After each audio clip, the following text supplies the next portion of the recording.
La plupart des personnes des troisième âge en RDC vivent toujours dans la misère, une situation déplorée par les réseaux internationaux francophones des aînés en RDC, RIFA en sigle, qui a analysé au cours de sa récente Assemblée générale, entre autres certaines questions techniques comme celle de l'économie de la personne des troisième âge, comment les aider à vieillir en santé, aussi catalyser la solidarité intergénérationnelle pour une résolution durable de la question sociale des personnes de troisième âge. C'est dans tous les domaines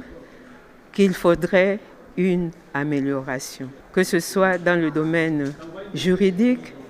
sociologique ou dans le domaine tout à fait de relations entre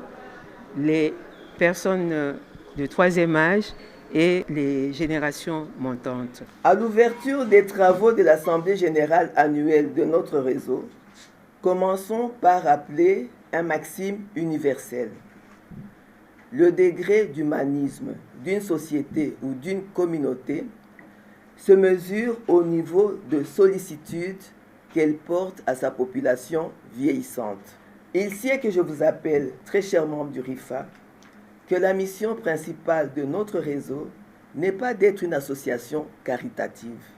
Et honnêtement, nous n'en avons pas les moyens. Cependant,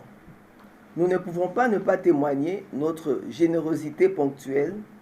à l'occasion de certaines circonstances qui le requièrent. RIFA RDC devrait revisiter, pour mieux les connaître et les comprendre, les dispositions constitutionnelles